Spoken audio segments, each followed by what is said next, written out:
what challenges did you have before Security Fog was installed? Well, the biggest security area that we had problems with was securing the front door. Mm-hmm. Because what these guys are doing is they're ripping the front door off and gaining access into the business. Were they tying trucks and things like using a chain to pull the whole thing? Yeah, they were chaining a hook to the back end of a car, breaking the window, hooking the door, pulling the door off. How many times? It happened twice in 10 days. Holy, which is fairly typical. I see that with a lot of our customers. Yeah, it was easy to get in the first time, so they came back the second time. Yeah, and that's when we started to investigate your product. Okay. Did you use other than the gates? Do you have bollards or any of the other things that people use? We had bars, we had expanded sheet metal. Creates like a diamond pattern across the window. But they were still able to, penetrate. Okay. How long were they inside the store? The first time they were in there 56 seconds. The second time it was 1 minute and 9 seconds. Okay. And what kind of loss are we talking about? Total of about $80,000. That's insane. So I assume you had a fairly large crew. This must have been more than one guy. From what we saw on the camera, we could count 8 people. Okay. And it was suspected that they were somewhere outside helping them get their product inside the vehicle. Absolutely. Now, do you know if these crews were visiting other stores in the neighborhood? Is this sort of something that was going on, not just to you guys, but same guys shopping? It was happening 100 miles south of us and 200 miles north of us. Yeah. That whole eastern coast of Florida, really, that area. Miami to Orlando. Yeah.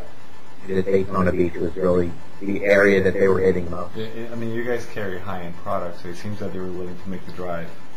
Yeah. Yep. Okay. Now that you have tell us a little bit what happened the one time that they were finally defeated. I'm sorry? Tell us a little bit about what happened the day that it was finally over, thanks to the security fog. What was that attack like? When we had the security fog? Yes. Okay. What they did was they tried to break the window, and which is their standard process. And basically what we did was we had a security film on the window, so the glass didn't break out, didn't come out of the frame. So they tried to break the glass with their hook, and tried to hook the door the second time. Well, when the glass didn't come out, immediately the fog filled up the showroom. And we saw on our cameras that they kept beating the glass. Once the fog came out from underneath the door, airspace, everybody looked at one another, like, what is this? And they immediately turned around and left. Okay. So, I mean, they didn't know what was going on inside. They didn't know if it was some sort of a gas or so the gates were safe, because every time you had a break-in, you had to replace the gates and the glass and everything else. The gates, the door, the aluminum framing of the door, and then whatever they got inside. Yeah, it was a nightmare. Now, was there window film the first time too? The first 2 times that they broke in, did they get through that as well? The second time there was. The first time there was not. Okay. Do you know how they defeated it the second time? They used a crowbar the second time and punctured this plastic. Okay. So they punctured.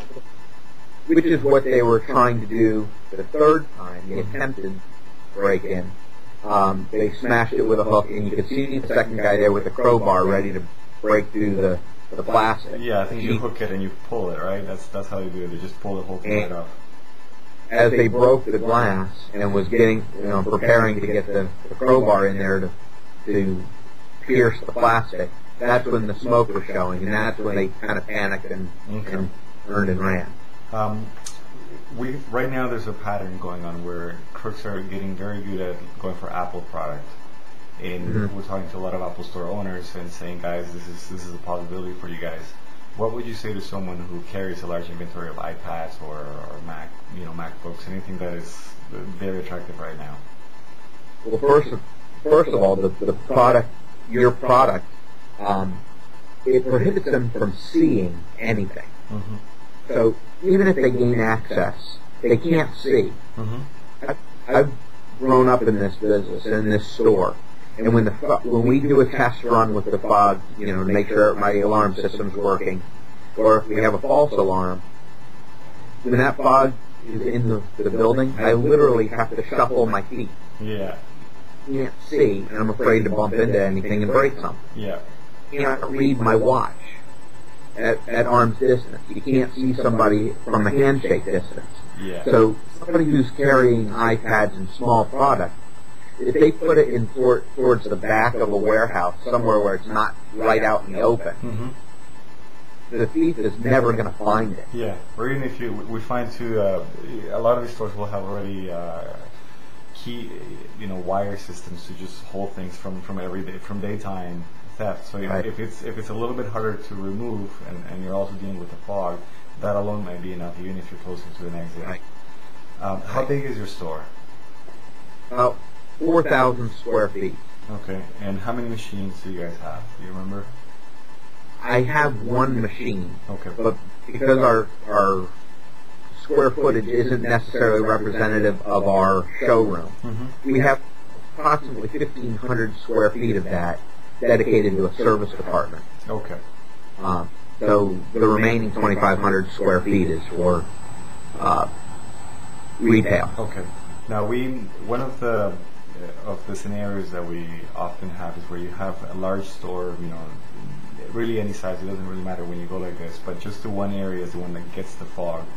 And it's right. okay if fog doesn't make it everywhere, but the area that is secure is secure.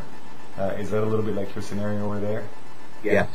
Okay. So you're not filling the whole store, but it has proven quite effective just concentrating on the one area.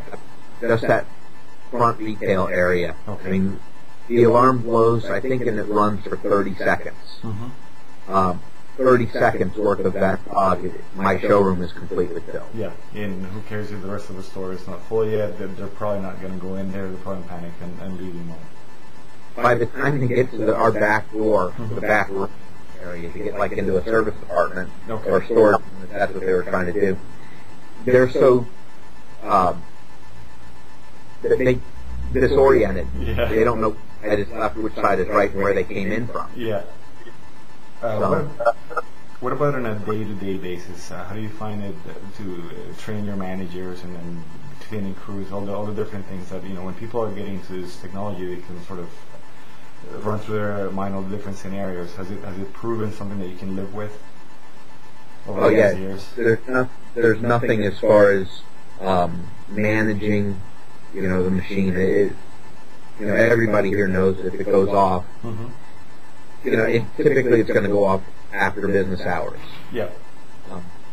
So, there's no cleaning up, there's no residue, there's no nothing that we have to worry about. Obviously, if it's a false alarm or a break-in, we're here to get it taken care of. Yeah. Me being the owner, so. Now, with the police, what's the relationship like with the police, with fire departments and all the first responders?